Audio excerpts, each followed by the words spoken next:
ബേസിൽ മാമൻ ഫാൻസ് കുറെ ഉണ്ടല്ലോ. ബേസിൽ മാമന്റെ ഫാൻസാണ് പടത്തിനെ തള്ളിക്കൊണ്ട് പോകുന്നത്. ഇത് നിങ്ങള് ഒരു ഭയങ്കര ലൈറ്റ് ഹേർട്ടഡ് ആയിട്ടുള്ള ഒരാളുടെ അടുത്ത് ഒരു ഡാർക്ക് കോമഡി പറഞ്ഞു കഴിഞ്ഞാൽ അയാൾക്ക് അത് ഇമോഷണലി അയാളെ പറ്റിയിട്ടല്ലെങ്കിലും അയാൾ പറയും അത് അങ്ങനെ പറയാൻ പാടില്ല. പൊളിറ്റിക്കൽ കറക്റ്റ്നെസിന്റെ അല്ല ഞാൻ പറയുന്നത്, കുറച്ച് ഒഫൻസീവ് ആയിട്ടുള്ള, കുറച്ച് വൈൽഡ് ആയിട്ടുള്ള. അപ്പൊ അത് ഈ നമ്മൾ ആരുടെ അടുത്ത് സർവ് ചെയ്യുന്നു, ആരുടെ അടുത്ത് ഇത് പറയുന്നു എന്നുള്ള അനുസരിച്ചിട്ട് ഇത് മാറിക്കൊണ്ടിരിക്കും.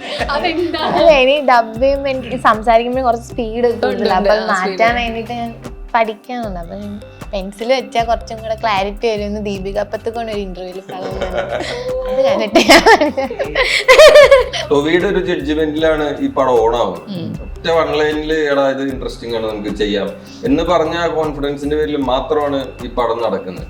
ഇത് വേറൊരു പ്രൊഡ്യൂസറോ അല്ലെങ്കിൽ വേറൊരു ആളുടെ അടുത്താണെങ്കിൽ ഞാൻ ഇത് കൺവിൻസ് ചെയ്യാൻ ഭയങ്കരമായിട്ട് കഷ്ടപ്പെട്ടത്.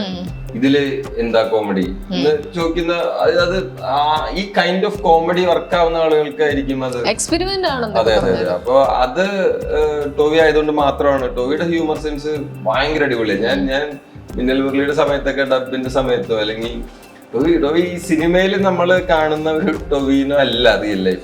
ഭയങ്കര ഹ്യൂമർ സെൻസ് ആ ഏരിയ എക്സ്പ്ലോർ ചെയ്യാത്തൊരു ഏരിയ ടോവിയുടെ. എനിക്കിപ്പോഴും സ്കിബിഡിന്റെ അർത്ഥം അറിയില്ല. എന്താ സ്കിബിഡി?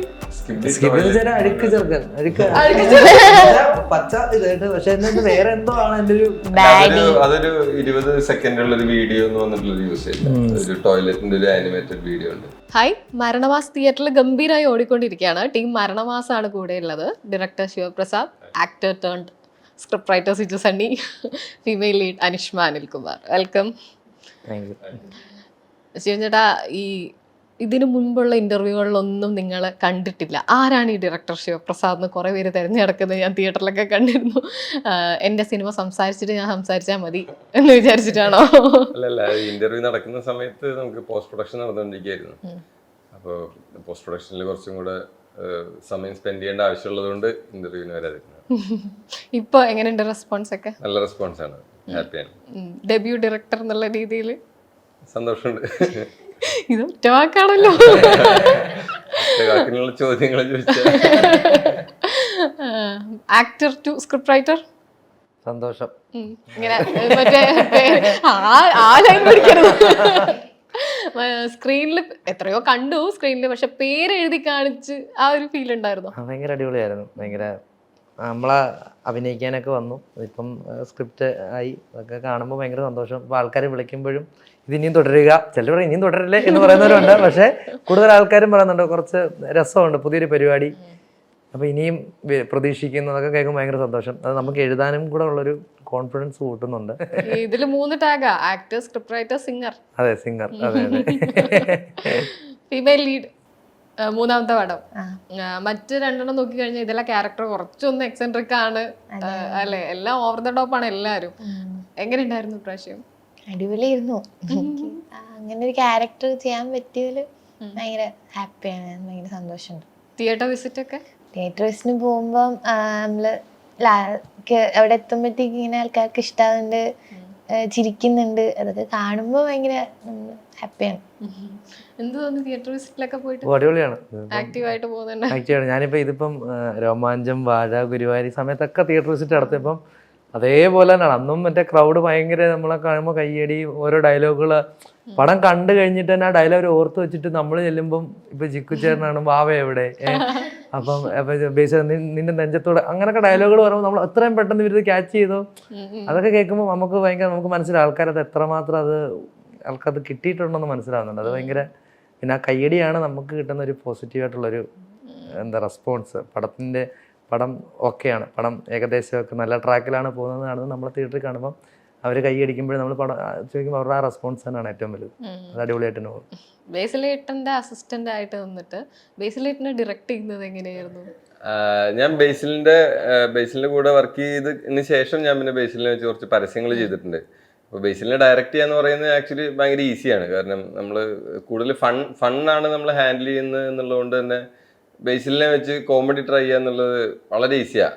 ഇത് കമ്മ്യൂണിക്കേറ്റ് ചെയ്യാൻ ഭയങ്കര ഈസിയാണ്. അതിൻ്റെ ഫൺ പാർട്ട് പുള്ളിക്ക് ഈസിലി കിട്ടും. എല്ലാവർക്കും അറിയാവുന്ന പോലെ തന്നെ അത് വളരെ ഈസി ആയിട്ട് പുള്ളിക്ക് ക്യാച്ച് ചെയ്യാൻ പറ്റും. അപ്പൊ അത് കൃത്യമായിട്ട് ഡെലിവറി ചെയ്യാന്നുള്ള അത് അത്ര ടാസ്ക് ആയിട്ടുള്ള ഒരു കാര്യമായിട്ട് തോന്നിയിട്ടില്ല. എങ്ങനെയാ ശരിക്കും അപ്രോച്ച് ചെയ്യുന്നത്? കാരണം എന്നോട് പറഞ്ഞിട്ടുണ്ടായിരുന്നു ഗുരുവായൂരിന്റെ സമയത്ത് സിജു ഈ കഥയുടെ ബാക്കി ആരും ചോദിക്കാറില്ല, ആകെ ചോദിച്ചത് ശിവൻ ചേട്ടനാണ്. അങ്ങനെയാണ് ഇത്. അപ്പൊ നിങ്ങൾ രണ്ടുപേരും കൂടെ എങ്ങനെയാ ബേസിലേട്ടനെ അപ്രോച്ച് ചെയ്യണേ? ബേസിലിനെ അപ്രോച്ച് ചെയ്യുന്നത് നമ്മള് ടൊവി ഇന്നതിന് ശേഷമാണ് നമ്മൾ ബേസിലിനെ പറ്റി ആലോചിച്ചത്. നമ്മൾ ഇത് ആരെ കൊണ്ട് ചെയ്യിക്കണം എന്നുള്ളത് നമുക്ക് കുറെ ഓപ്ഷൻസ് ഒക്കെ എടുത്ത് നമുക്ക് ഒരു അത്ര സാറ്റിസ്ഫൈഡ് ആയിരുന്നില്ല. പിന്നെ ടൊവിയാണ് പറഞ്ഞത് നമുക്ക് ബേസിലിനെ കൊണ്ട് ചെയ്യിപ്പിക്കാം. അപ്പൊ അങ്ങനെ നമ്മൾ ആലോചിച്ചപ്പോ കറക്റ്റാണ്, പുള്ളിക്ക് പിടിക്കാൻ പറ്റും എന്ന് തോന്നിയപ്പോൾ അങ്ങനെ ഒരു സമയത്ത് ബേസിലായിട്ട് സംസാരിച്ചു. ബേസിലെ സിറ്റുവേഷൻസും സാധനങ്ങളൊക്കെ ഉണ്ട്, ഓക്കെ പറഞ്ഞു. അപ്പൊ അങ്ങനെയാണ് പിന്നെ ബേസിൽ പടത്തിലേക്ക് ഇന്നാവുന്നത്. ബേസിൽ മാമൻ ഫാൻസ് കുറെ ഉണ്ടല്ലോ. ബേസിൽ മാമന്റെ ഫാൻസ് ആണ് പടത്തിനെ തള്ളിക്കൊണ്ട് പോകുന്നത്. ഇത് നമ്മള് സിനിമ ഇറങ്ങിയതിന് ശേഷം ഇത് ഏറ്റവും വർക്കാവുന്നത് കുട്ടികൾക്കാണ് അല്ലെങ്കിൽ സ്ത്രീകൾക്കാണ് എന്ന് അറിയുന്നത് ഭയങ്കര നമ്മളെ എക്സൈറ്റ് ചെയ്യിപ്പിച്ചു. കാരണം നമ്മൾ ഒരിക്കലും ആ ഒരു ഏരിയ അവരെ മാത്രം ഫോക്കസ് ചെയ്തിട്ട് നമ്മൾ പടം ഉദ്ദേശിച്ചിട്ടുണ്ടായിരുന്നില്ല. പക്ഷെ അത് കുട്ടികൾ കൂടുതൽ എൻജോയ് ചെയ്യുന്നു. ഈ ഒരു വെക്കേഷന് ഇവരെല്ലാവരും കാണാൻ തിയേറ്ററിലേക്ക് വരുന്നു എന്ന് അറിയുന്നതിൽ ഭയങ്കര ഹാപ്പിയാണ്. മുമ്പുള്ള പടങ്ങൾ വെച്ച് നോക്കുമ്പോൾ ഈ പറഞ്ഞ പോലെ കുറച്ചുകൂടെ ഒരു ഫെസ്റ്റിവൽ സമയത്ത് വരുന്നു, ഇതുപോലെ ആക്റ്റീവായിട്ട് തിയേറ്റർ വിസിറ്റിന് പോകുന്നു, ആളുകളെ റെസ്പോൺസ് കിട്ടുന്നു. പിന്നെ ഇങ്ങനെ ഒരു ക്യാരക്ടർ ത്രൂ ഔട്ട് ഉള്ള ക്യാരക്ടർ കഥകളിൽ ഉണ്ടെങ്കിലും ഈ പറഞ്ഞ പോലത്തെ ഒരു ക്യാരക്ടറും ആണല്ലോ. അപ്പോൾ അത് എനിക്ക് ഇപ്പൊ തിയേറ്റേഴ്സിനൊക്കെ പോകുമ്പോഴാ എനിക്ക് ഇതൊക്കെ ആദ്യമായിട്ടാണ് ഞാൻ എക്സ്പീരിയൻസ് ചെയ്യുന്നത്. അപ്പൊ അതിലെനിക്ക് ഭയങ്കര സന്തോഷമുണ്ട്. ഇങ്ങനെ ആൾക്കാർ കണ്ടിട്ട് അത് ആ സീൻ നല്ലതായിരുന്നു, ഇത് നല്ലതായിരുന്നു എന്നൊക്കെ ഇപ്പൊ ഇങ്ങനെ. പിന്നെ ഫെസ്റ്റിവൽ ടൈമും കൂടെ ആയതുകൊണ്ട് കുഞ്ഞു കുട്ടികളൊക്കെ വന്ന് ഇങ്ങനെ പറയുന്നുണ്ട് നന്നായിരുന്നു എന്നൊക്കെ. അപ്പൊ അതൊക്കെ ആദ്യമായിട്ടൊക്കെ കേൾക്കുമ്പോൾ എനിക്ക് ഭയങ്കര സന്തോഷം. ശരിക്കും ബേസിലേട്ടൻ എന്നുള്ള ഒരു കോ ആക്ടറെ കൂടെ വർക്ക് ചെയ്തിട്ട് സ്ക്രിപ്റ്റ് റൈറ്ററായിട്ട് ബേസിലേട്ടനോട് സ്ക്രിപ്റ്റ് പറഞ്ഞു കൊടുക്കുന്ന ഒരു സാധനം ഉണ്ടല്ലോ. അതെ, അത് വലിയ. പിന്നെ പുള്ളിക്ക് തന്നെ ഭയങ്കര കൺഫ്യൂഷൻ ആയിരുന്നു, എന്താണ് ഈ സംഭവം സെറ്റ് ചെയ്യുന്നത്. കാരണം നമ്മുടെ സ്ക്രിപ്റ്റിനകത്ത് അങ്ങനെ കുറച്ച് ട്രിക്കി പരിപാടികളൊക്കെ ഉണ്ട്. അപ്പോൾ ഇത് എങ്ങനെ ആയിരിക്കുമെന്നോ അല്ലെങ്കിൽ ബേസിലാണ് ഇതുവരെ കാണാത്ത തരത്തിലുള്ള ഒരു കോസ്റ്റ്യൂം, ഇതുവരെ കാണാത്ത തരത്തിലുള്ള ഒരു പരിപാടികൾ, ഇതുവരെ ചെയ്യുന്നതിനേക്കാളും കുറച്ചുകൂടെ ഓവറായിട്ടുള്ള കുറച്ച് പരിപാടികൾ. അപ്പം ബേസിലും കൺഫ്യൂഷൻസ് ഉണ്ടായിരുന്നു. പക്ഷെ നമ്മളിങ്ങനെ ചില ഡയലോഗുകൾ പറയുമ്പോൾ ബേസിലും അറിയത്തില്ല ഇതെന്താണ് അങ്ങനെ, അറിയാമല്ലോ പെണ്ണെ നീ തീയാകുന്നു എന്നുള്ള ചില അപ്പം നമ്മളത് കുറച്ചൊക്കെ ക്ലാരിറ്റി അങ്ങനെയൊക്കെ പറഞ്ഞു കൊടുക്കും. അപ്പോൾ ഓക്കെ ഇതങ്ങനെയാണല്ലോ. പിന്നെ കുറച്ച് കഴിഞ്ഞപ്പോൾ ഇതിന് മനസ്സിലായി ഇതിന്റെ മൂഡ് എന്താണ് എന്നുള്ളത്. പിന്നീട് പോകെ അത് സെറ്റായി. ഇതിൽ ഒരു ഡാർക്ക് കോമഡി എന്നുള്ളത് മലയാളത്തിൽ എപ്പോഴും ട്രൈ ചെയ്യുമ്പോൾ ഒരു ബുദ്ധിമുട്ട് ആക്സെപ്റ്റൻസ് തന്നെയാണ്.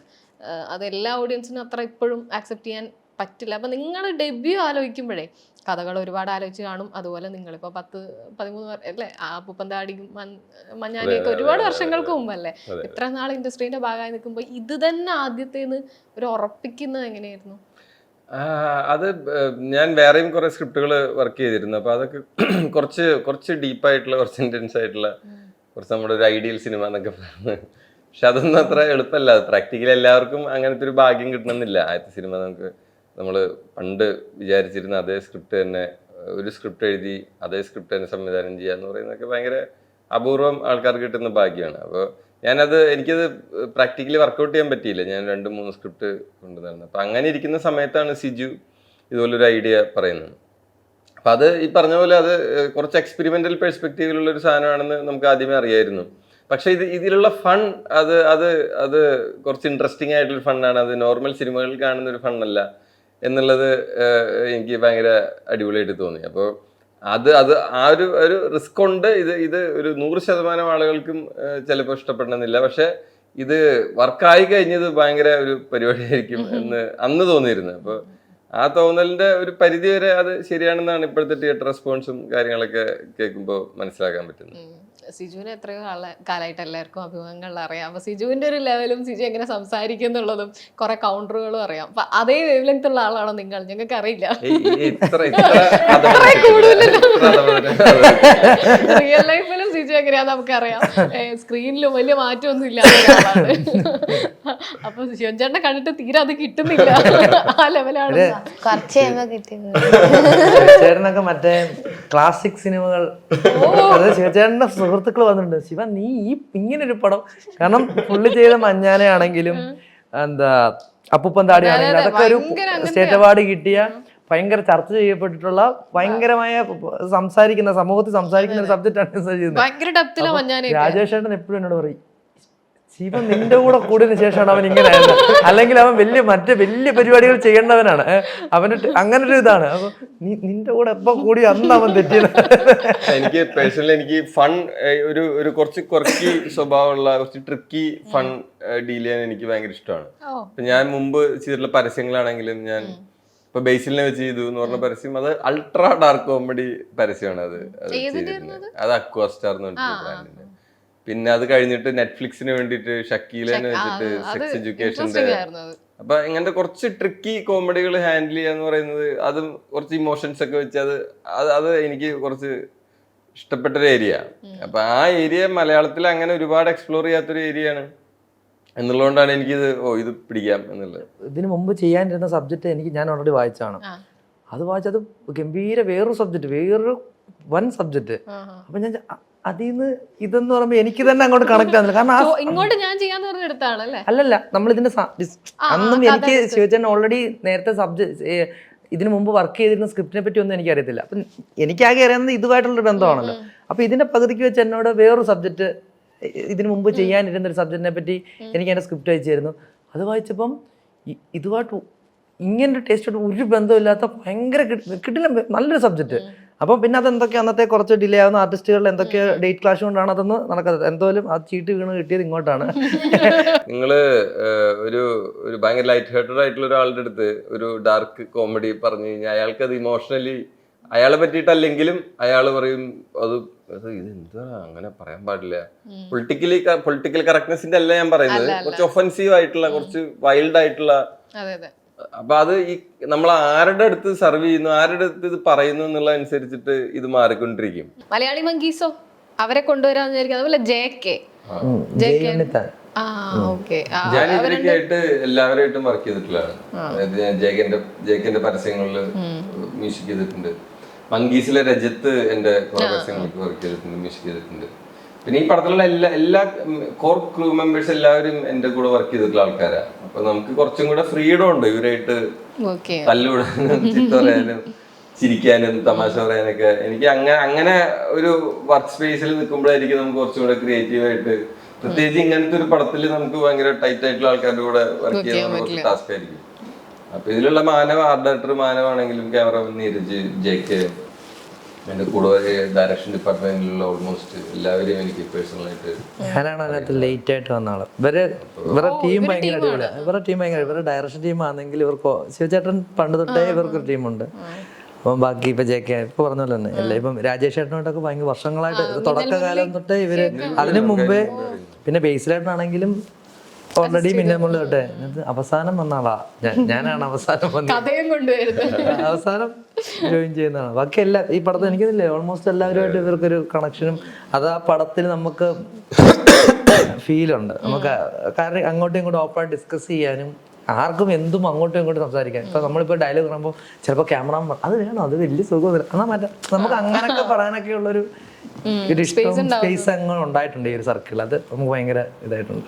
മാനവ് കുറെ കോൺട്രിബ്യൂട്ട് ചെയ്തിട്ടുണ്ട് ആ ഡയറക്ടർ. നമുക്ക് മാനവന്റെ സൈഡിൽ നിന്ന് ഒരുപാട് ഇതിന്റെ ചെറിയ ചെറിയ ഡീറ്റെയിലിങ്, അല്ലെങ്കിൽ മാനവന്റെ ഡിപ്പാർട്ട്മെന്റ് അല്ലാത്ത ഏരിയയിൽ ഒരു മാനവ് ഈ പടത്തിൽ കോൺട്രിബ്യൂട്ട് ചെയ്തിട്ടുണ്ട്. അത് കുറെ കാര്യങ്ങൾ മാനാനെ ഞാൻ എപ്പോഴും മാനാനെ കളിയാക്കും. പക്ഷെ സെമിത്തേരിയില് എന്നിട്ടിപ്പം പുറത്തുനിന്ന് ആൾക്കാരൊക്കെ കാണാൻ വന്നു. അപ്പൊ ആൾക്കാർ വിചാരിച്ചിരുന്നത് അത് ഓൾറെഡി നമ്മൾ കുറച്ച് ഉള്ള ഏരിയയിലാണ് ഷൂട്ട് ചെയ്തത്. ഇത് ഓൾറെഡി ഇതിന്റെ സെറ്റ് ഏരിയയാണ് രീതിയിൽ നമ്മൾ സംസാരിച്ചത്. ഇത് നിങ്ങൾ സെറ്റ് ആയിട്ടാണ്. അപ്പൊ ഇത് കേട്ടു മാന. അപ്പൊ മാന അപ്പം അങ്ങനെ ബസ്സാണെങ്കിൽ പോലും ആ ബസ്സിനെ സെറ്റ് ചെയ്ത് സീറ്റൊക്കെ ആ മൂഡിലൊക്കെ എല്ലാം മാനവന്റെ ടീമും എല്ലാം ഭയങ്കര അടിപൊളിയായിട്ട്. റൂം ഒരു ഫോട്ടോ ഒടിയൻ. അതെ, ഒടിയന്റെ കാര്യം, ഒടിയൻ അത് ഈ ക്യാരക്ടറൈസേഷന്റെ ഭാഗമായിട്ട് വരുന്നതാണ്. അത് ശ്രീകുമാർ മേനോൻ സാറ് പുള്ളി ഒടിയൻ ഇറങ്ങി കഴിഞ്ഞ് കുറച്ചാൾ കഴിഞ്ഞിട്ട് ഒരു വീഡിയോ ഇട്ടിരുന്നു. പുള്ളിയുടെ ഓഫീസിന്റെ ഫ്രണ്ടില് ഒടിയന്റെ പ്രതിമ ഇരിക്കുന്നുണ്ട്. അപ്പൊ അത് ഒരാൾ മോഷ്ടിച്ചു കൊണ്ടുവന്ന് CCTV ഫുട്ടേജ് ഉണ്ടായിരുന്നു. അപ്പൊ എനിക്കത് കണ്ടപ്പോ എനിക്ക് ഭയങ്കര ഇൻട്രസ്റ്റ്, എനിക്ക് ആ സമയത്ത് ഭയങ്കര അടിപൊളിയായിട്ട് തോന്നി. അപ്പൊ പുള്ളി പോസിറ്റീവായിട്ടാണ് അതിനെ കണ്ടത്. എന്നിട്ട് 3 ദിവസം കഴിഞ്ഞപ്പോ മോഷ്ടിച്ചു കൊണ്ടുപോയതിന് ശേഷം പുള്ളി മോഷ്ടിച്ചു കൊണ്ടുപോയ ആള് ശ്രീകുമാർ സാറിന് ഒരു മെസ്സേജ് അയക്കുക, സാറേ എനിക്ക് നാട്ടിലും വീട്ടിലൊന്നും ഒരു വിലയില്ല സാറേ, അപ്പൊ എനിക്കൊന്ന് നാട്ടുകാരുടെ മുന്നിൽ നാളാവാൻ വേണ്ടിയിട്ട് സാറിന്റെ ഓഫീസിലേക്ക് ഒടിയന്റെ പ്രതിമ ഞാൻ 3 ദിവസം കഴിഞ്ഞ് തിരിച്ചുകൊണ്ടുവരാം എന്ന് പറഞ്ഞ വിത്ത് ഓഡിയോ ആണ് പുള്ളി ഫേസ്ബുക്കിൽ ഇട്ടിരുന്നത്. അപ്പൊ ആ ഒരു ഷെയ്ഡ് നമുക്ക് ഈ ഒരു ലുക്കിലേക്ക് കൊണ്ടുവരുന്നതിന്റെ ഭാഗമായിട്ടാണ് നമ്മള് ഒടിയന്റെ പ്രതിമ റൂമിൽ വെച്ചത്. അത് ഒടിയന്റെ പ്രതിമ മാത്രല്ല, നമ്മുടെ ഈ മിറർ ഉണ്ട്, ട്രാഫിക് ഇതിന്റെ മിറർ, അങ്ങനെ ഇതിന്റെ ക്യാരക്ടർ കുറച്ച് പ്രശ്നക്കാരനാണെന്ന് കാണിക്കാൻ വേണ്ടി.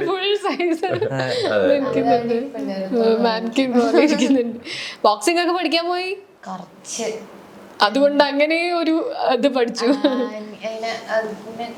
ചേട്ടൻ പറഞ്ഞത് ജസ്റ്റ് ഒന്ന് പോയി പഠിച്ചു വെച്ചോ എന്നുള്ള രീതിയിലാണ്, ട്രെയിൻഡ് ആയിക്കോ എന്നുള്ള രീതിയിൽ ഞാൻ പോയിട്ടുണ്ടായിരുന്നു. ഒരു 1 month അടുപ്പിച്ച് പോയിട്ടുണ്ടായിരുന്നു.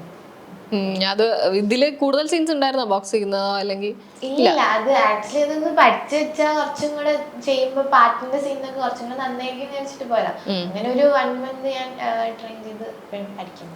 ബോഡി ലാംഗ്വേജ് എവിടെയെങ്കിലും ഏതെങ്കിലും ഒരു ഏരിയയില് ഉള്ളത് നല്ലതാണെന്ന് തോന്നിയിരുന്നു. മെമ്മറബിൾ സീൻ ഏതോണ്ടല്ലോ, കുറച്ച് ടേക്ക് പോയൊരു സീൻ ഒരുപാടുണ്ട്. അതേ ഉള്ളൂ. അല്ല, അനുഷ്മയുടെ പെർഫോമൻസ് സൈഡ് നമുക്ക് നമ്മൾ ഷൂട്ട് ചെയ്തുകൊണ്ടിരിക്കുന്ന സമയത്ത് ഇവള് ഈ പറഞ്ഞ ഒരു ട്രിക്കി കോമഡി കാര്യങ്ങളൊക്കെ അവള് ഭയങ്കര ഈസി ആയിട്ട് പുൾ ഓഫ് ചെയ്തിരുന്നു. എനിക്ക് ആക്ടേഴ്സിനെ എനിക്ക് എല്ലാവരും ഒന്ന് കൺട്രോൾ ചെയ്ത് എൻ്റെ മീറ്ററിലേക്ക് കൊണ്ടുവരിക എന്നുള്ള ഒരു ഇത് മാത്രമേ ഉണ്ടായിരുന്നുള്ളൂ. പിന്നെ ആക്ടേഴ്സിനെ എനിക്ക് വർക്ക് ചെയ്തെടുക്കാൻ എനിക്ക് ഭയങ്കര ഇഷ്ടമാണ്. അത് ഓരോ ആക്ടേഴ്സിനെ എനിക്ക് ആ ഒരു മീറ്ററിലേക്ക് കൊണ്ടുവന്ന് സെറ്റ് ചെയ്തെടുക്കുക എന്ന് പറയുന്നത്, അഭിനയിക്കാൻ അറിയുന്ന ആൾക്കാരെ വെച്ചിട്ട് ചെയ്യിക്കുമ്പോൾ കൂടുതൽ എളുപ്പമായിരിക്കും. ഇവരെല്ലാവരും നന്നായിട്ട് അഭിനയിക്കുന്ന ആൾക്കാരാണ്. അപ്പൊ ഇവരെ നമ്മുടെ മീറ്ററിലേക്ക് കൊണ്ടുവരിക എന്നുള്ളതിന് ആ പണി മാത്രമേ ഞാൻ എടുത്തിട്ടുള്ളൂ. മറ്റേ സീൻ പറഞ്ഞു ഞാൻ ഏറ്റവും കൂടുതൽ തെറിയാട്ടോ ചേട്ടാ. അവിടെ നിന്നിട്ട് ഇങ്ങനെ നല്ല മര്യാദക്ക് ചെയ്യ് 3-4 പ്രാവശ്യം അവിടെയാ മോട്ടർ അവിടെ നിന്നിട്ടെന്ന് പറയുന്നു ഇങ്ങനെയാന്നൊക്കെ. ഡബിന് എനിക്ക് പേടിയാണ്. ഞാൻ ശിവനോട് ചോദിച്ചു, ചേട്ടാ അത് തകർത്തില്ലേ, അതെല്ലാം ഇങ്ങനെ നശിപ്പിച്ചില്ലേ ഇപ്പോ?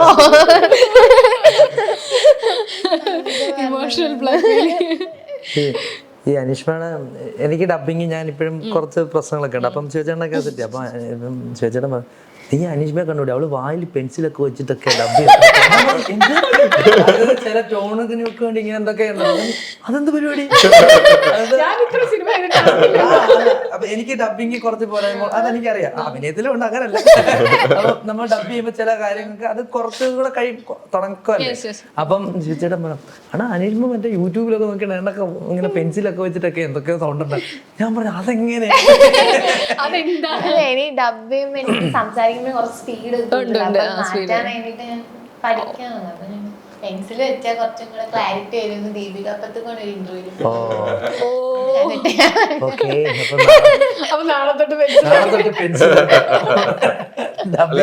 കുറച്ചുകൂടി ട്രെയിൻഡ് ആണ്. അപ്പൊ നിങ്ങൾക്ക് ആദ്യത്തെ പടത്തിലേക്ക് വരുമ്പോൾ പെർഫോമൻസ് എന്തെങ്കിലും മാറ്റം തോന്നുന്നുണ്ടെങ്കിൽ അത് ഇവിടെ ഹാർഡ് വർക്ക് ചെയ്യുന്നുണ്ട്. വർക്ക്ഷോപ്പിന് പോയിട്ടുണ്ട്. ക്യാരക്ടേഴ്സിനെ ശിവായത്തൻ കറക്റ്റായിട്ട് പറഞ്ഞു തന്നിട്ടുണ്ട്. കറക്റ്റ് എന്താ വേണ്ടത്. നമ്മുടെ സീൻസ് ഒക്കെ ഒരുപാട് പ്രാവശ്യം എന്നെ വിളിച്ചവര് രണ്ടുപേരും ഇരുന്ന് എന്നെ കൊണ്ട് ചെയ്യിപ്പിച്ചൊക്കെ നോക്കിയിട്ടുണ്ട്. പിന്നെ അഭിനയിച്ചും കാണിച്ചു. അരുവി അരവിന്ദൻ അതെങ്ങനെയാ അങ്ങനെ അരുവിയാക്കിയത്? അരുവിയാക്കി ആ ക്യാരക്ടർ അങ്ങനെ ആകണമെന്നുണ്ടായിരുന്നു. മാത്രല്ല ഫുൾ മാറിയിട്ട് ഒരു എല്ലാം ഫ്രീക്കന്മാരാ. ഇതൊരു തന്തവൈ ഭയങ്കര ഇമോഷനുള്ള എല്ലാരും പറയാം അയ്യോ അയ്യോ. അതായത് എഴുതിയ ആള് ഏറ്റവും തന്തവൈപ്പുള്ള ക്യാരക്ടർ. എനിക്ക് ഭയങ്കര ഇഷ്ടമായിരുന്നു. ഇവര് മറ്റേ എല്ലാരും മറ്റേ ബഹളം വെക്കുന്നു. എനിക്കാണെങ്കിൽ ഒന്ന് അപ്പൊ അത്ര പറ്റില്ല. ശ്രദ്ധിച്ച പറഞ്ഞ തുടക്കത്തിൽ ചെറിയ, കാരണം ആദ്യ ദിവസത്തെ ഷൂട്ടിലാണ്. അപ്പൊ എന്റെ ക്യാരക്ടർ അങ്ങോട്ട് സെറ്റ് ആകുന്നില്ല. ആദ്യത്തിന്റെ ചെറിയ പിറ്റി ഞാൻ എന്റെ ഒരു ചെറിയ കുറച്ചുകൂടെ ഒറ്റ ഒരു സൈഡില് ശ്രദ്ധിച്ചാൽ മതി. പിന്നെ അങ്ങോട്ട് നോമോ ഒരു കോമഡി ഇല്ല. കാസ്റ്റിംഗ് സൈഡിൽ എനിക്ക് ഭയങ്കര ഇവനെ കൊണ്ട് ഇങ്ങനത്തെ ഒരു ക്യാരക്ടർ. അത് ആദ്യം നമ്മൾ എഴുതുന്ന സമയത്ത് നമ്മള് പ്ലാനിലുണ്ടായിരുന്ന. അപ്പൊ ആദ്യം ഞാനിത് നമുക്ക് വേറെ ആൾക്കാരെ നോക്കാം എന്നൊക്കെ ഡിസ്കഷനൊക്കെ വന്നപ്പോ ഞാൻ പറഞ്ഞാ അത് നീ നീ. അപ്പൊ ആ സമയത്ത് ഇവൻ വാഴയൊക്കെ ചെയ്തിട്ട് നല്ല തടി കുറഞ്ഞിരിക്കുക. അപ്പൊ ആദ്യം പറയുമ്പോ നമുക്ക് ഇവനൊരു കൺഫ്യൂഷൻ ഉണ്ടായിരുന്നു, ചേട്ടാ അത് എങ്ങനെ. പക്ഷെ അത് കഴിഞ്ഞ് നമ്മളിത് ഉറപ്പിച്ചു, എടാ നീ തന്നെ ചെയ്തോ അല്ലെങ്കിൽ ചെയ്യാം എന്നുള്ള ഉറപ്പിച്ചതിന് ശേഷം പിന്നെ ഇവൻ പണി തുടങ്ങി. ഇവൻ അവിടെ നിന്ന് ഒരുപാട് തടി വെച്ച് നല്ല തടി വെച്ച് അവസാനത്തെ ഒരു ബെയർ ബോഡി സീനില് കാണുമ്പോ അറിയാം ഇവൻ ആ രീതിയിൽ പണിയെടുത്തിട്ടുണ്ട് നന്നായിട്ട്. ഭയങ്കര ഹെവി ആയിട്ട് പ്രായമുള്ള ഒരാളെ തിയേറ്ററിൽ തന്നപ്പോ കുറെ ചേച്ചിമാര് അയ്യോ ഭയങ്കര രസമായിരുന്നു, അയ്യോ ഇത്രയും വണ്ണമൊന്നും വേണ്ട കേട്ടോ, ഭയങ്കര കാരണം അത്ര ചേച്ചി എനിക്ക് തോന്നുന്നു അച്ഛൻ ഏജ് ആയിട്ടുള്ള ആൾക്കാർക്ക് കൂടുതൽ ക്യാരക്ടർ കണക്ട് ആയിരുന്നു. എവിടെയൊക്കെ അവരും പറഞ്ഞു അങ്ങനെ ചെയ്തപ്പോ അയ്യോ അയ്യോ പാവം. അതുവരെ അയാളെ കൊണ്ട് നമുക്ക് ഇഷ്ടക്കുറവാണെങ്കിൽ എന്റെ ഇപ്പൊ പാർട്ടോട് അയ്യോ ഈ പയ്യന്റെ അച്ഛൻ ഒരു മോഡുണ്ടല്ലോ. ഫൈറ്റ് എങ്ങനെ ഉണ്ടായിരുന്നു ക്ലൈമാക്സിനോട് അടുത്തുള്ള? അയ്യോ അത് നമുക്ക് മറ്റേ നിരക്കല് നമ്മളെ ആണല്ലോ അടിക്കുന്നത്. അപ്പം ഭയങ്കര രസമായിരുന്നു. അത് പിന്നെ നൈറ്റ് മഴ ഇതിനിടയിലാണല്ലോ ഇപ്പൊ അയ്യോ പടത്തിനകത്ത് എനിക്ക് തോന്നുന്നു 10-25 ദിവസം മഴയാണ് കൊണ്ടുപോയത്. നമ്മൾ ഒരു ഷോട്ട് എടുക്കും, പിന്നെ ഒരു ഷോട്ട് എടുക്കുന്നു, മഴ പെയ്യുന്നു, പിന്നെയും വെയിറ്റ് ചെയ്തിരിക്കുന്നു, പിന്നെയും ഇച്ചിരി തൊഴുമ്പോൾ വീണ്ടും ചെയ്യുന്നു. അങ്ങനെ ഈ സമയത്തൊക്കെ നൈറ്റാണ്, 1.5-2 ബാറ്റയാണ്. ഇത്രയും പ്രശ്നങ്ങൾ ഉണ്ടായിട്ടും ഈ പ്രോഡക്റ്റ് ഇങ്ങനെ ഇരിക്കുന്നതിൽ ഏറ്റവും പ്രധാനപ്പെട്ട കാര്യം ഇതിന്റെ പ്രൊഡക്ഷൻ സൈഡിലുള്ള ടീൻസൻ ചേട്ടനും ഗോകുലും ഉള്ള ഒരു അവര് ഭയങ്കര സ്ട്രോങ് ആയിട്ട് നിന്നുകൊണ്ട് മാത്രമാണ് ഈ പടം ഇങ്ങനെ കംപ്ലീറ്റ് ചെയ്യാൻ പറ്റിയത്. അൾട്ടിമേറ്റ്ലി ടൊവിയുടെ ഒരു ജഡ്ജ്മെന്റിലാണ് ഈ പടം ഓണാവുന്നത്. ഒറ്റ വൺ ലൈനിൽ എടാ ഇത് ഇൻട്രസ്റ്റിംഗ് ആണ് നമുക്ക് ചെയ്യാം എന്ന് പറഞ്ഞ കോൺഫിഡൻസിന്റെ പേരിൽ മാത്രമാണ് ഈ പടം നടക്കുന്നത്. ഇത് വേറൊരു പ്രൊഡ്യൂസറോ അല്ലെങ്കിൽ വേറൊരു ആളുടെ അടുത്താണെങ്കിൽ ഞാൻ ഇത് കൺവിൻസ് ചെയ്യാൻ ഭയങ്കരമായിട്ട് കഷ്ടപ്പെട്ടാണ്.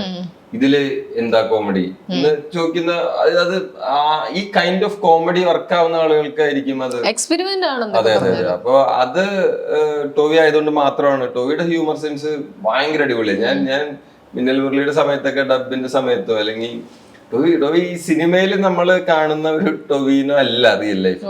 ഭയങ്കര ഹ്യൂമർ സെൻസിൽ ആ ഏരിയ എക്സ്പ്ലോർ ചെയ്യാത്തൊരു ഏരിയ ടോവിയുടെ. ഇനി വരുന്ന സിനിമകളിൽ ടോവിയുടെ ഒരു ഭയങ്കര ഹ്യൂമറസ് ആയിട്ടുള്ള സിനിമകൾ പുള്ളി ചെയ്യുന്ന എനിക്ക് ഭയങ്കര ഉറപ്പുണ്ട്. അതുപോലെ ഇതിലെ മെയിൻ ആണ് ജിക്കു സുരേഷ് കൃഷ്ണ. ആ സമയത്താണ് കൺവിൻസിങ് സ്റ്റാർ വരുന്നത്. ഇപ്പം അങ്ങനെ റോള് പുള്ളി ചെയ്യുമ്പോൾ നമുക്ക് വലിയ ഇതില്ല. പക്ഷെ നിങ്ങൾ അതിന്റെ മുന്നേ കാസ്റ്റ് ചെയ്തല്ലോ. നമ്മൾ കാസ്റ്റ് ചെയ്ത് മാത്രമല്ല, നമ്മൾ ഈ പടത്തില് ആ കൺവിൻസിങ് സ്റ്റാർ എന്ന് പറയുന്ന ഒരു പ്രധാന ഡയലോഗ് ആ ഒരു സാധനം നമ്മള് പുള്ളി കൺവിൻസിങ് സ്റ്റാർ ആവുന്നതിന് മുമ്പ് എഴുതിയതാ. ഫസ്റ്റ് ഡ്രാഫ്റ്റിലുള്ള ഡയലോഗ് അത്. നിങ്ങൾ ഇവിടെ അത് നമ്മള് 2020 കണ്ടിട്ട് ഇൻസ്പയർ ചെയ്തിട്ട് അതിലുള്ള സിംഹദേശിലെ ഡയലോഗ്. അപ്പൊ അന്ന് ഫസ്റ്റ് ഡ്രാഫ്റ്റിലുള്ള ഡയലോഗ് അത്. പിന്നീടാണ് പുള്ളി കൺവിൻസ്. അപ്പൊ ഇത് എഴുതുമ്പോ നമ്മൾ സുരേഷ് ഏട്ടൻ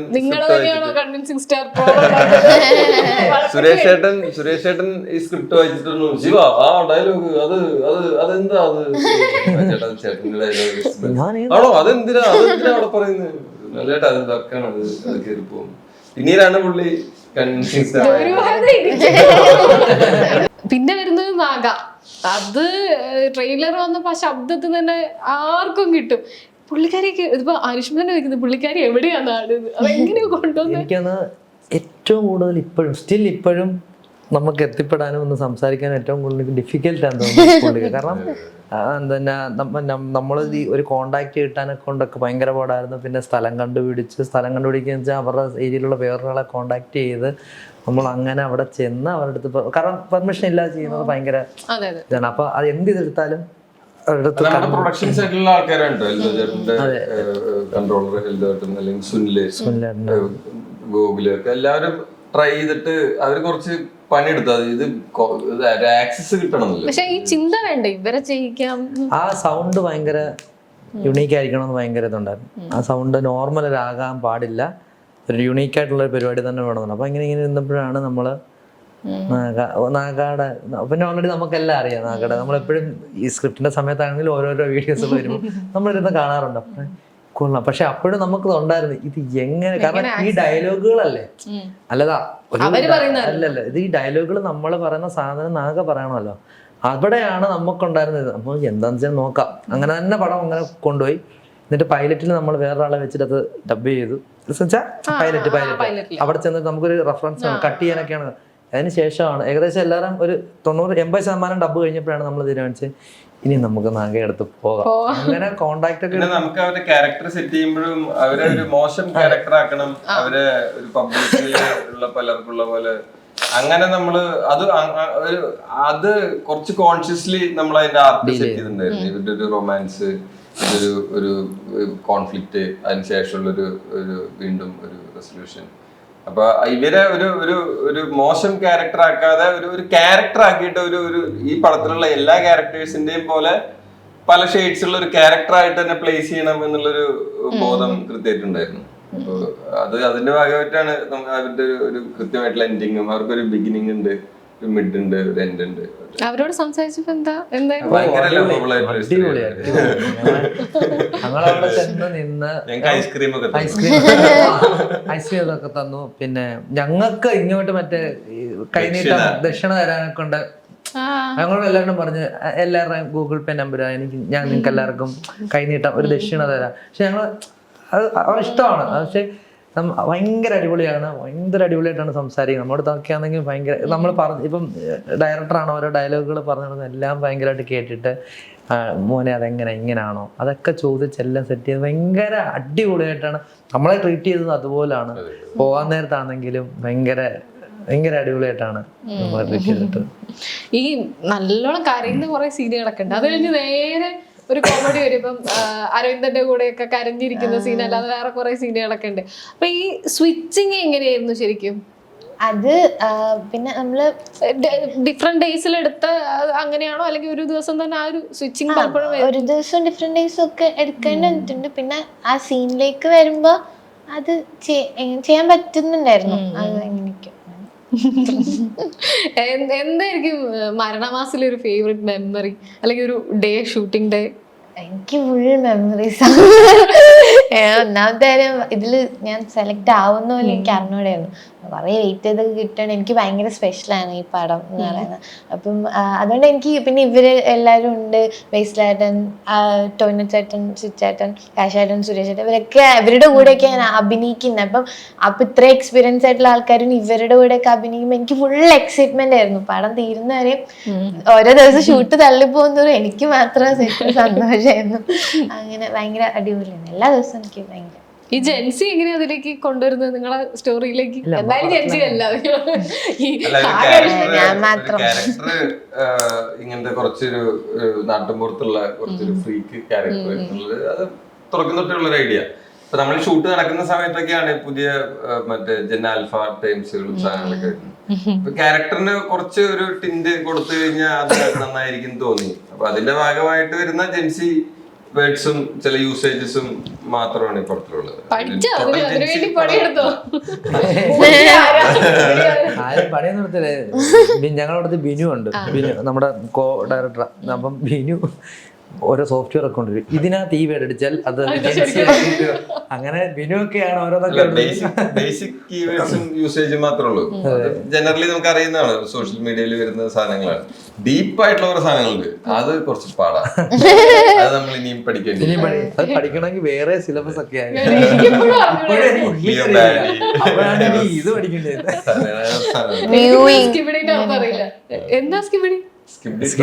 അഴുക്ക് ചെറുക്കൻ, പച്ച ഇതായിട്ട്. പക്ഷെ എന്നിട്ട് വേറെ എന്തോ ആണ് എന്റെ ഒരു അതൊരു 20 സെക്കൻഡുള്ള ഒരു വീഡിയോ എന്ന് വന്നിട്ടുള്ളൊരു യൂസേജ്. ഒരു ടോയ്ലറ്റിന്റെ ഒരു ആനിമേറ്റഡ് വീഡിയോ ഉണ്ട്, അന്ന് വന്നിട്ടുള്ളൊരു. ഇതൊക്കെ അറിഞ്ഞാലേ ഇനി ജീവിക്കാൻ പറ്റുള്ളൂ.